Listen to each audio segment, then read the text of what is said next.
US Secretary of State Rex Tillerson visits Saudi Arabia as part of his shuttle diplomacy to end the Gulf crisis. But can he convince the blockading countries to end their embargo on Qatar? Or will this dispute continue for a while longer? This is Inside Story.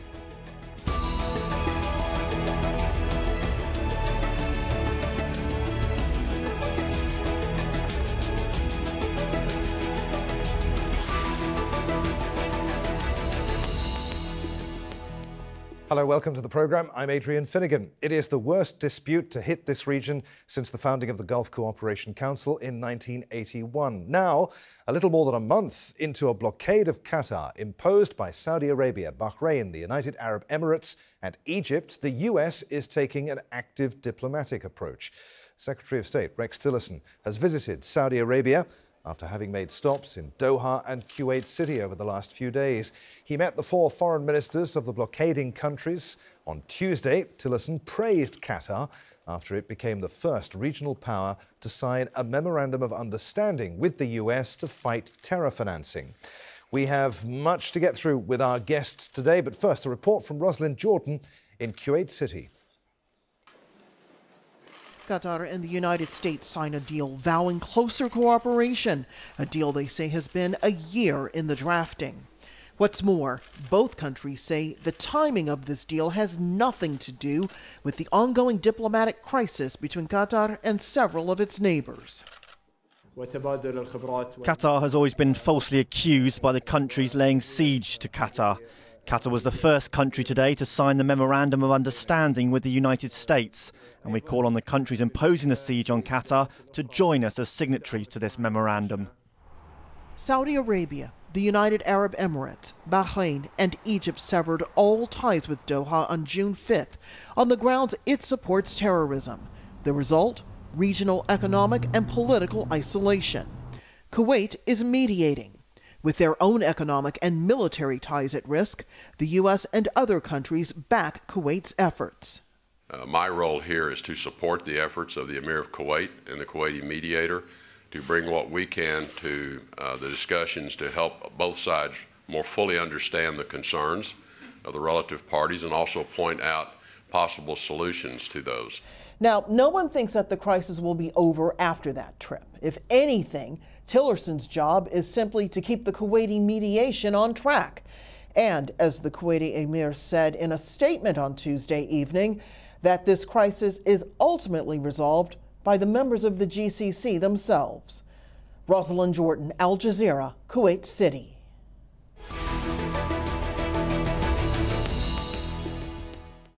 Well, the full detail of the Memorandum of Understanding hasn't been released, but we know that it was the product of months of detailed and intense discussions between the United States and Qatar. It lays out a series of steps that each country will take in the coming months and years, and it specifically commits Qatar to track down and disable terror financing. OK, so let's bring in our guests. For today's discussion from Kuwait City, we're joined by Ali Al-Kandari, Professor of Contemporary Gulf History at Kuwait University. From Moscow, Fahad Al-Attiya, Qatar's ambassador to Russia. And from London, David Hearst, editor of the Middle East Eye. David, let's start with you. The State Department insists that Rex Tillerson isn't mediating in the Gulf crisis. So what exactly is he doing? And given the signing of the Memorandum of Understanding with Qatar, what impact is whatever it is he is doing in the region actually having?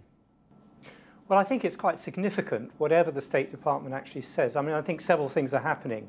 The first thing domestically is that Tillerson is regaining the command of the whole Qatar file. And he's doing that from Trump and his tweets and his own personal family. I think that's very important because from the very start, Tillerson has been extremely sceptical about these demands. The State Department has always said if these demands exist, they have to be rational, they have to be negotiable. And I think Tillerson is getting foursquare behind Qatar's position that whatever demands are placed on Qatar has to actually be in keeping with international law, and shutting down Al Jazeera is not. I think it's important. I think it pressurizes the four blockading countries into refining their demands to something that fits with the actual subject.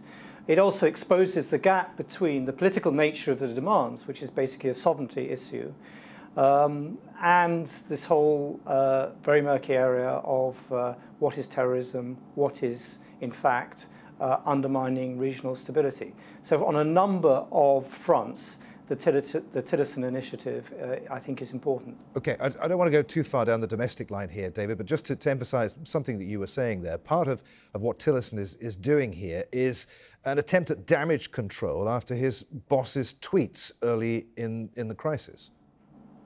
Yes, indeed.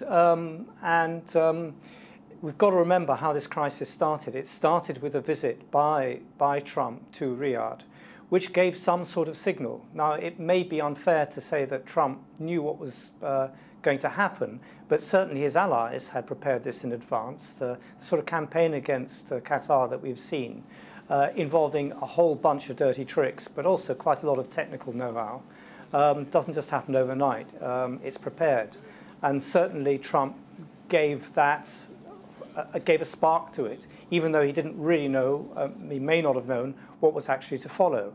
And in most of the statements, and here again it's really quite curious, you have a campaign which is in the name of Saudi Arabia as the main country, but the person really doing all the talking is Gargash, who is the Emirati foreign minister, and he's been really quite plain and clear about what he's seeking. He basically is seeking a change in Qatar's foreign policy, which is a major issue, and isn't just something that can be brushed over.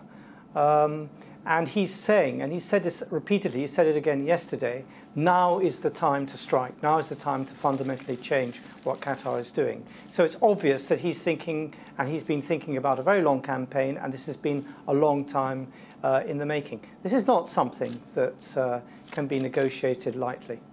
Ambassador Al-Attiya, would Qatar have signed this memorandum of understanding if it hadn't been under blockade? Yes. I mean, given the nature of relationships that we have with the United States over the years, we have strategic partnerships on the security and defense area. We have huge commercial interests that tie both of our nations, be it the gas investments that are in the North Field or our investments in the United States. It also, there is the cultural and educational partnership that ties between, that tie the two countries. In addition, the war against terror, I mean, let's not forget that the war against terror has started many years ago, and Qatar was part of that coalition. So I think any such agreements would probably come under that context. Ambassador, David Hearst talked about the UAE's foreign minister. He said of this signing of the memorandum of understanding that a temporary solution is not a wise one. What do you think he meant by that? What do you make of it? You mean a temporary solution in terms of solving the crisis? The fundamental problem is not the pretext that these countries have been spreading, which is Qatar as a financer of terror. The real problem is where Qatar stands and where do they stand on the issue of macro issues, bigger future-related matters, such as the future of the Middle East, the participation of political parties within Egypt in the political discourse, freedom of expression. If one wants to, these are the major threats that they face. And of course, they wish to camouflage them by saying that Qatar is a supporter or financer of terror. And it seems that they've squared every problem that exists in the Middle East in Qatar alone, because Qatar seems to have taken an independent view that it is actually authoritarianism that produces more terrorism. It is actually the taking away more liberties will produce more resentment. And let's not forget that both Osama bin Laden and al-Zawahiri, the two leaders of Al-Qaeda, came from where? From Egypt and Saudi. So that something must tell that such systems will only produce more terror and more insecurity, and they just want to make a distraction out of it all by going and accusing a country that is trying genuinely to find a solution to these underlying issues by saying not every problem is a nail and not every solution is a hammer.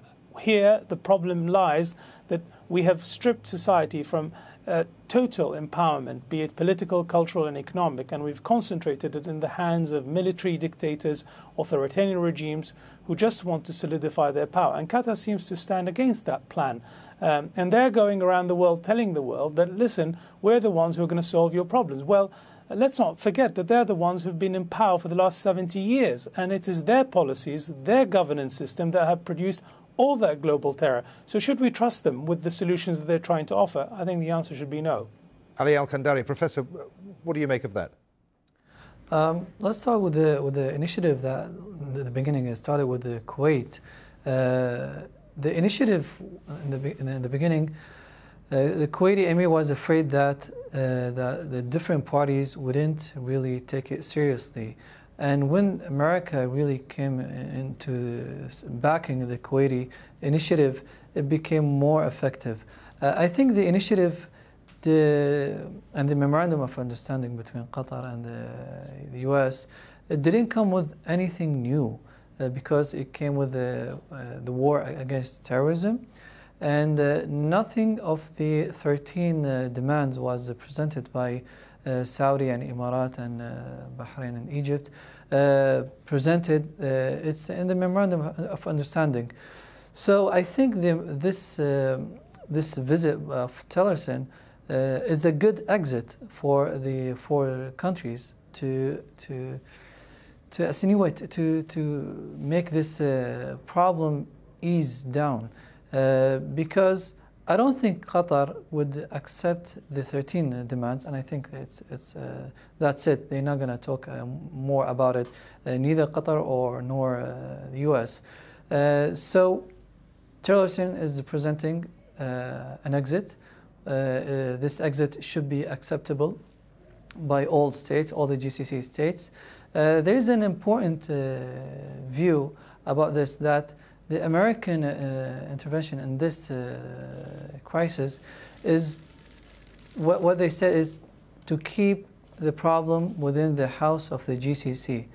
And there's a very important view about this, that America does not want any power, for example Russia, to be there in this region, the GCC region.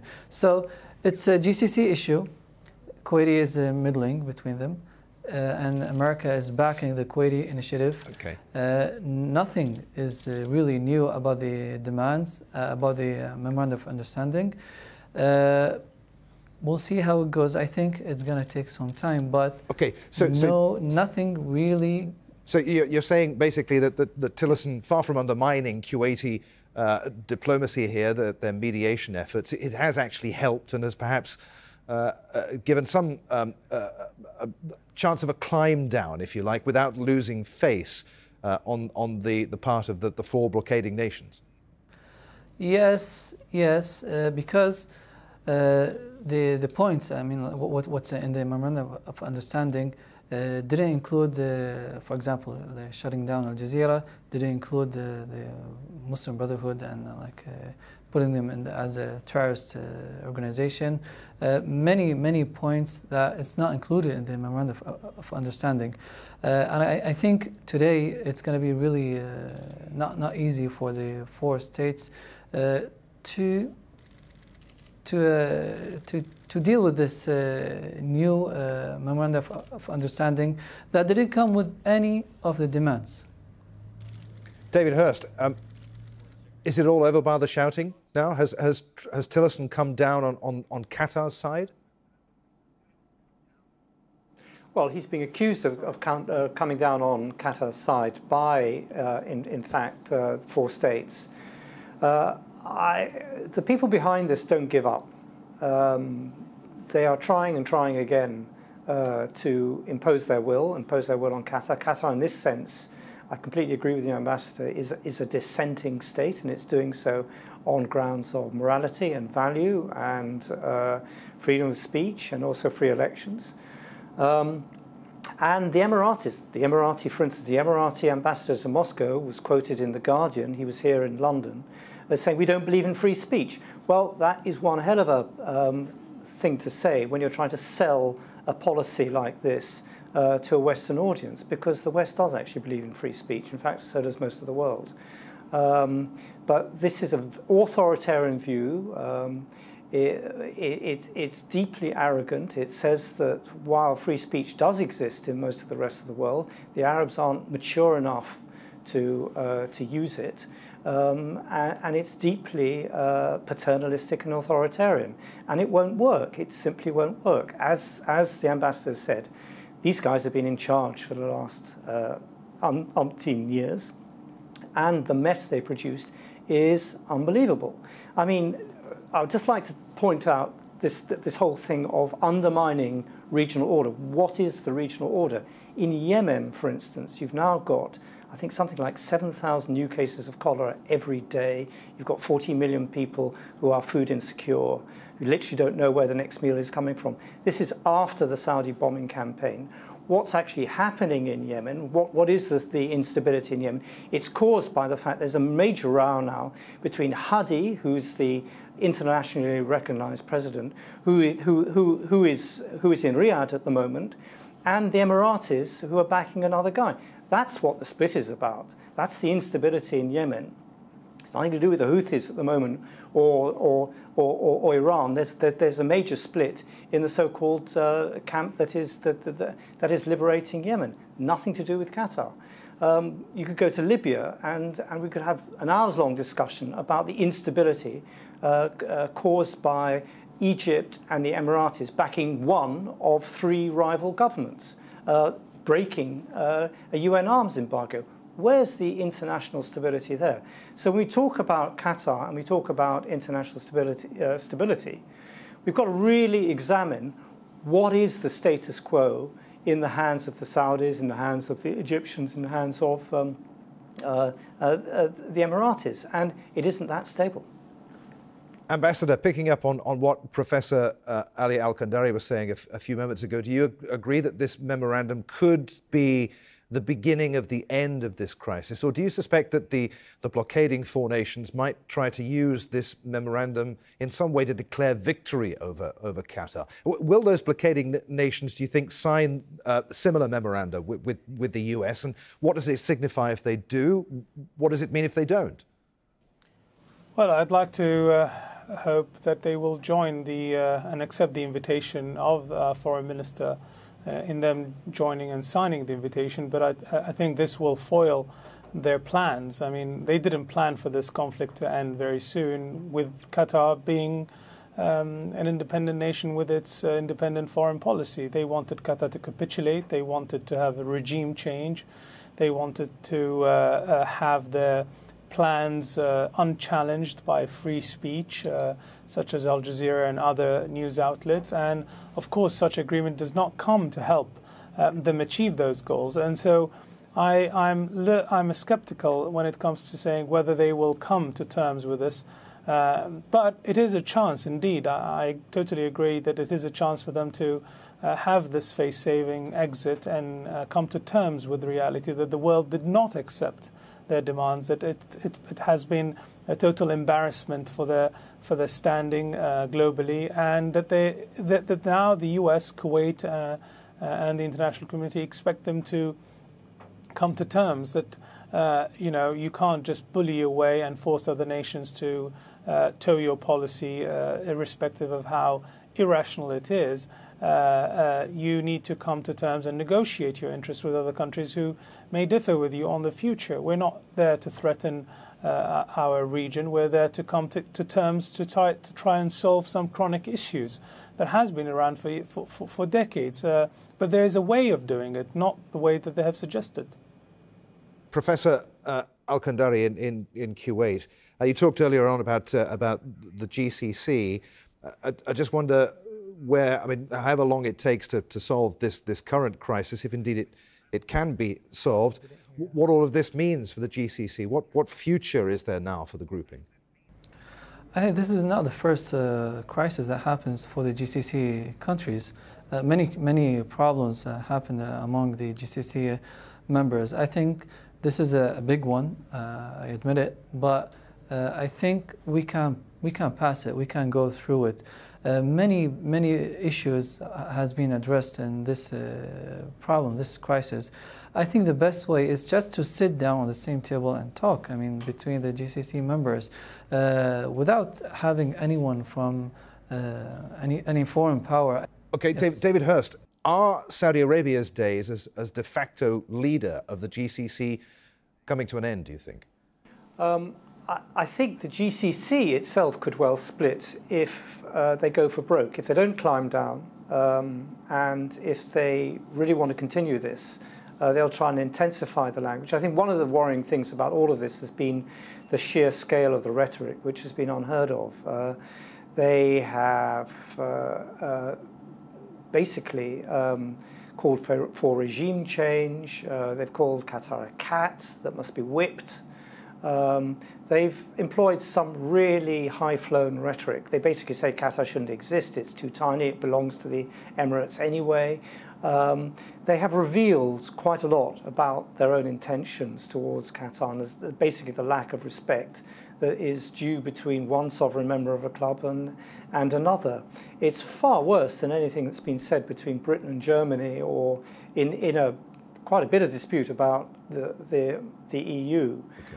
And so if the four blockading states carry on with the sort of reckless disregard for international norms and diplomatic language that they have started with this, then I think, yes, I think they will declare another association. But I think Kuwait and Oman would also leave, and all you'd have is a weaker body as a result. Okay, Ambassador, just your thoughts as our final comments here about the GCC. Do you agree with what David Hearst was saying there? Can the GCC continue as a united grouping, or will Qatar have to bend towards Saudi Arabia and the UAE, or do you think, or vice versa, or will they just muddle along with Qatar continuing as the problem child as they see it?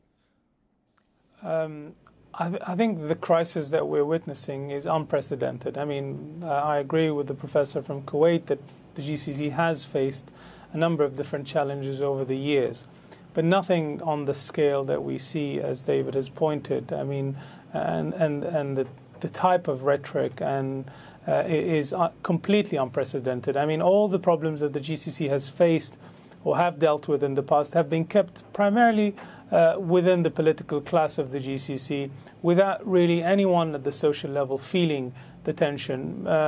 Talks about it, but not to never bring that conflict to that social level. Today, it's a complete different matter, and none. I mean, again, unprecedented in the sense that no GCC country have ever, in the history of the GCC, have faced a total siege from its fellow from the countries that surround it. This is a first in its kind, and since it has breached almost every norm that exists, social, political, economic, amongst us, it makes the prospect of the GCC surviving this rather slim. Not impossible, but that of course depends on how the let's say the three countries, Bahrain, Saudi Arabia and the Emirates, will behave over the next couple of days, and how this will impact their actions, either positively or negatively. See, since Kuwait has started mediating, they have not put the pause button on escalation. They continue to escalate till this present day, and that means that there are no signs of them, or there's no real intention by them to solve the problem, and the real desires is not really financing terror, but something that lies completely outside of it, which is regime change in Qatar policy, shutting the media, and so on and so forth. And these are completely unacceptable conditions, and which might essentially lead us to, or the whole GCC to disintegrate. Gentlemen, there, I'm afraid we're going to have to leave it. Many thanks indeed for being with us. Ali Al-Kandari in Kuwait, Ambassador Fahad Al-Attiya, and David Hearst in London. Thank you for watching. Don't forget, you can see the programme again at any time just by going to the website at aljazeera.com. And for further discussion, join us on our Facebook page at facebook.com/AJ Inside Story. You can also join the conversation on Twitter. Our handle is at AJ Inside Story. From me, Adrian Finighan, and the whole team here in Doha. Thanks for watching. See you again. Bye for now.